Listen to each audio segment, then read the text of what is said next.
शिल्प और डिजाइन की मूल बातों में आपका एक बार फिर से स्वागत है। हम आ गए हैं हमारे दूसरे सीजन के दूसरे एपिसोड में। और ये पेशकश आपके लिए हमेशा की तरह omimai.com यानी omimai.com लेकर आया है। आज हम एक ऐसी कला पर बात करने वाले हैं जो हम सब ने शायद अपनी दादी नानी को करते देखा ही होगा। हाथ की कढ़ाई। मतलब ऊपर से तो लगता है कि ये सुई धागे का एक सीधा साधा खेल है। बिल्कुल, पर असल में ये सिर्फ खेल नहीं है। ये एक जरिया है अपनी क्रिएटिविटी को बाहर लाने का। ये हमारी संस्कृति का आईना है और शायद आज के जमाने में सबसे जरूरी ये दिमाग को शांत करने की एक थेरेपी भी है। थेरेपी, वाह, ये शब्द बहुत दिलचस्प है। मतलब एक ऐसा हुनर जो न सिर्फ आपको कुछ खूबसूरत बनाना सिखाता है, बल्कि आज की जो भाग दौड़ वाली स्क्रीन से भरी जिंदगी है ना, हाँ, उसके तनाव को कम करने का एक जबरदस्त तरीका भी है। आज के हमारी जो चर्चा है वो एक छोटी सी कहानी से शुरू होगी।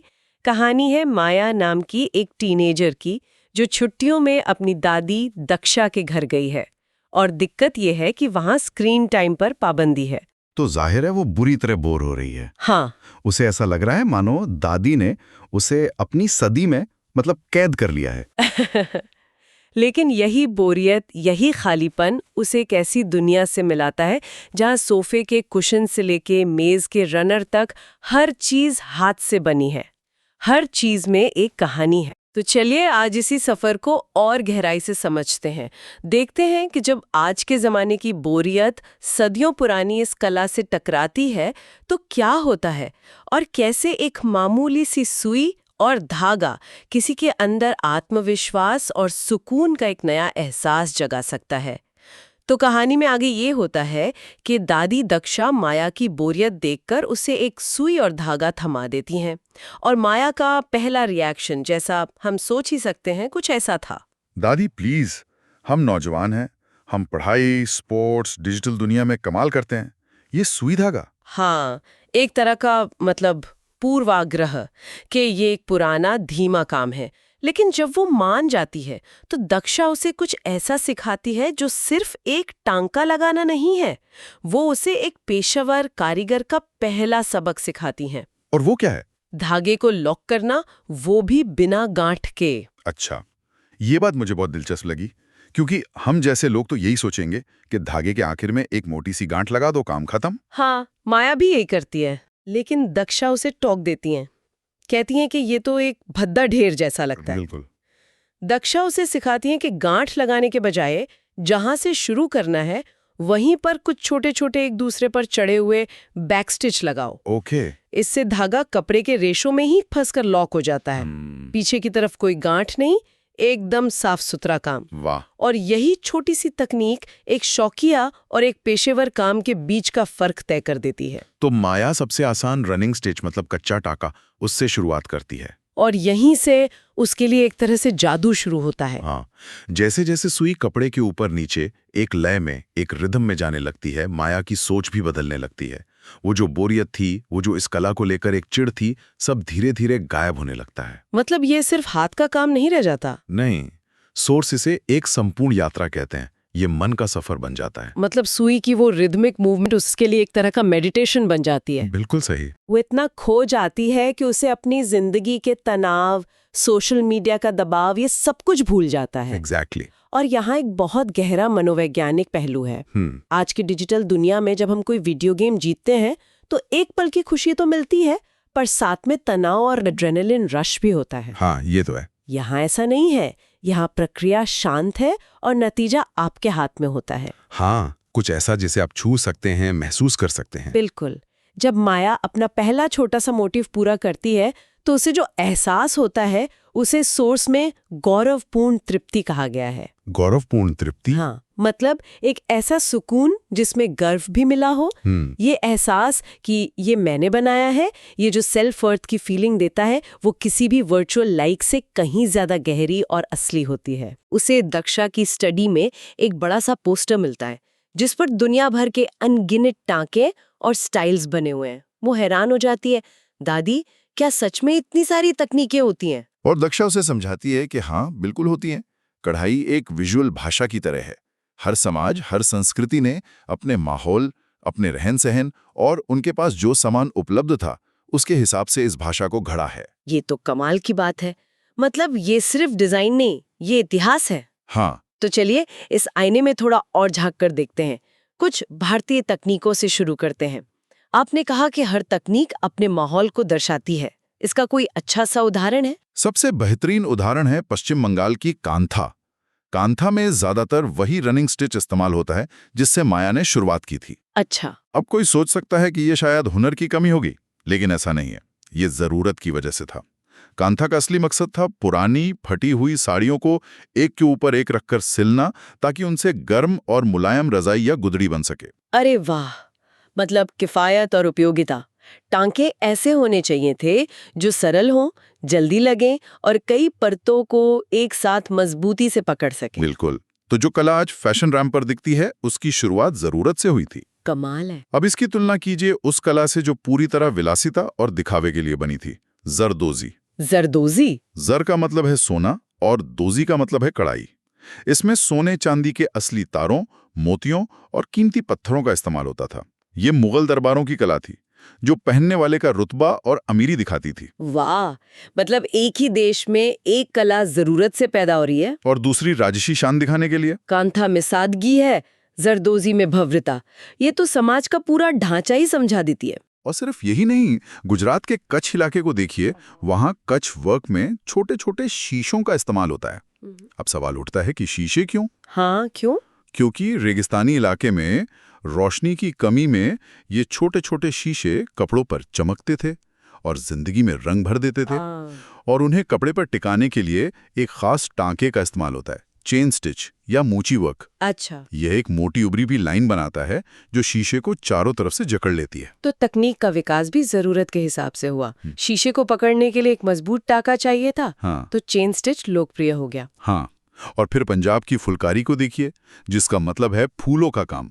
इसमें सैटिन स्टिच का इस्तेमाल करके कपड़े को धागे से लगभग पूरी तरह ढक दिया जाता है। Satin stitch? सैटिन स्टिच में धागों को एक दूसरे के बिल्कुल करीब और समानांतर रखा जाता है। इससे जब रोशनी उस पर पड़ती है तो वो एक रेशमी चमक देती है, जैसे फूलों की क्यारी हो। ये कला अक्सर माँ अपनी बेटी की शादी के लिए बनाती थी, जिसमें उसके प्यार और आशीर्वाद की भावनाएं बुनी होती थीं। ये तो बहुत खूबसूरत है। तो कांथा, जरदोजी, कच्छ और फुलकारी, हर एक के पीछे एक अलग कहानी, एक अलग मकसद है। ये तो हुई भारत की बात। क्या दुनिया के दूसरे कोनों में भी हमें ऐसे ही कहानियां मिलती हैं? बिल्कुल मिलती हैं। और सबसे दिलचस्प बात यह है कि कभी-कभी ये कहानियां आपस में जुड़ भी जाती हैं। यूरोप की एक बहुत मशहूर शैली है Spanish black work. Spanish black work? जैसा कि नाम से पता चलता है, इसमें आमतौर पर सफेद कपड़े पर काले धागे से काम किया जाता है। ठीक है, तो रंग का एक कॉन्ट्रास्ट है। हाँ, लेकिन हैरान करने वाली बात यह है कि इसमें इस्तेमाल होने वाला मुख्य टांका वही रनिंग स्टिच है जो हमने बंगाल के कांथा में देखा था। क्या बात कर रही हैं?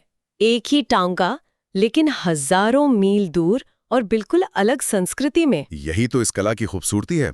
स्पेन में उसी रनिंग स्टिच से बहुत बारीक ज्यामितीय पैटर्न बनाए जाते थे जो राजघरानों के कपड़ों के कॉलर और कफ पर दिखते थे। अच्छा। वही बंगाल में उसी टांके से गरम रजाई बनाई जा रही थी। कमाल है। तकनीक एक ही है, लेकिन डिजाइन, धागा और मकसद समाज की सोच और जरूरतों का एक टाइम कैप्सूल बन जाते हैं।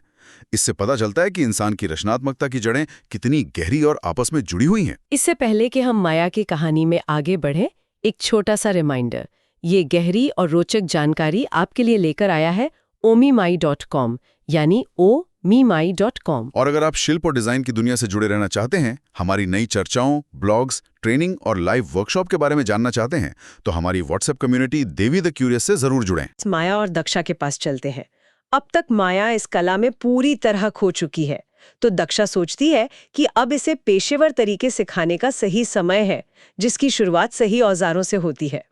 हाँ, क्योंकि सही औजार आपका काम आधा आसान कर देते हैं। दक्षा उसे कुछ सरल नियम बताती है, जैसे कपड़े के लिए कैनवस या मैटी क्लॉथ से शुरू करना अच्छा रहता है। ऐसा क्यों? ये ऐसे कपड़े हैं जिनमें धागों की बुनाई साफ साफ दिखती है, तो आप सचमुच धागों को गिनकर एक बराबर टांके लगा सकते हैं। अच्छा, समझ गई। और धागों के बारे में क्या रेशम के धागों से शुरू करना चाहिए? वो चमकदार होते हैं। देखने में तो वे बहुत सुंदर लगते हैं, लेकिन रेशम बहुत फिसलता है। उसे संभालना शुरुआत में मुश्किल हो सकता है। इसीलिए हम कहते हैं कि ट्विस्टेड कॉटन थ्रेड से शुरू करें। इन पर आपकी पकड़ अच्छी बनती है और ये उलझते भी कम है। ठीक है। और सुई के लिए एक ही नियम है, कपड़ा जितना बारीक, सुई उतनी ही पतली। ये तो समझ आ गया, लेकिन कहानी में दक्षा सुरक्षा को लेकर बहुत सख्त थीं। उनके कुछ नियम थे जिन पर कोई समझौता नहीं हो सकता था। और ये बहुत जरूरी है। हम अक्सर इन छोटी छोटी बातों को नजरअंदाज कर देते हैं। दक्षा के 3 मुख्य नियम थे। पहला, औजारों का सम्मान करो। मतलब? हमेशा एक पिन कुशन पास रखो। जब काम से ब्रेक लो तो सुई को कभी भी कपड़े से लटकावा मत छोड़ो। उसे कपड़े में 2 बार डुबाकर, मतलब डबल डिप करके सुरक्षित कर दो। ये एक अच्छी आदत है, वरना सुई कहीं भी गिर सकती है। और दूसरा नियम? दूसरा था अपनी सेहत का ख्याल। अपनी उंगलियों को सुई की चुभन से बचाने के लिए हमेशा थिम्बल का इस्तेमाल करो। वो जो उंगली में पहनते हैं। हाँ, वही। और सबसे जरूरी बात, कभी भी पुरानी जंग लगी सुइयों का इस्तेमाल मत करो। एक छोटी सी चुभन भी टेटनस जैसे गंभीर संक्रमण का कारण बन सकती है। ईमानदारी से कहूं तो इस बारे में मैंने कभी इतना सोचा नहीं था। ये वाकई बहुत जरूरी बात है। और तीसरा नियम? तीसरा नियम दूसरों के प्रति सम्मान और देखभाल से जुड़ा है। अगर कोई सुई टूट जाए या उसमें जंग लग जाए तो उसे सीधे कूड़ेदान में मत फेंको। तो फिर क्या करें? उसे पहले मोटे कागज या टेप में अच्छी तरह लपेटो, फिर फेंको। ये उन लोगों की सुरक्षा के लिए है जो बाद में उस कचरे को संभालते हैं। वाह, ये एक छोटी सी बात है जो दिखाती है कि एक सच्चा कारीगर सिर्फ अपनी कला के बारे में नहीं, बल्कि अपने आसपास के समाज और लोगों के बारे में भी सोचता है। तो देखते देखते छुट्टियां खत्म हो गई। माया ने दक्षा को अलविदा कहा, लेकिन इस बार वो खाली हाथ नहीं लौटी। नहीं, बिल्कुल नहीं। वो अपने साथ एक बैग लेकर लौटी जिसमें उसके हाथ से बनाए कढ़ाई के नमूने भरे थे। ये उसकी नई कला, उसके नए हुनर का एक सुंदर, ठोस सबूत था। और उसे जो आत्मसंतुष्टि महसूस हुई, सोर्स उसे अतुलनीय यानी अनपैरेलल्ड कहते हैं। और यही मुझे लगता है आज की हमारी पूरी चर्चा का सार है। इस अनुभव ने माया को एक ऐसी खुशी दी जो उसकी डिजिटल जिंदगी से बिल्कुल अलग थी। हाँ, उसने खुद महसूस किया कि जब उसका स्क्रीन टाइम खत्म होता था तो वो अक्सर और ज्यादा बेचैन या उत्तेजित महसूस करती थी। लेकिन इस रचनात्मक काम को करने के बाद वो शांत, गौरवान्वित और अपने आसपास की दुनिया के प्रति अधिक सजग महसूस कर रही थी। ये आत्मविश्वास बढ़ाने का एक बहुत ही सुंदर और असरदार उपाय था। हम उम्मीद करते हैं कि इस चर्चा ने आपको अपने हाथों से कुछ बनाने की ताकत पर एक नया नजरिया दिया होगा। आप अगले एपिसोड में किन विषयों पर और गहराई से जानना चाहेंगे, हमें नीचे कमेंट बॉक्स में लिखकर जरूर बताएं। एक बार फिर यह पेशकश आपके लिए omimai.com यानी omimai.com द्वारा लाई गई थी। और हमारी WhatsApp community Devi the curious से जुड़ना ना भूलें। बस पोस्टर पर दिए गए QR कोड को स्कैन करें और शिल्प और डिजाइन की दुनिया से जुड़े रहें। हम जल्द ही और भी गहरी जानकारी के साथ वापस आएंगे, इसलिए हमें फॉलो करना और सुनना ना भूलें। अलविदा। और जाते जाते हम आपके लिए सोचने के लिए एक सवाल छोड़ना चाहते हैं।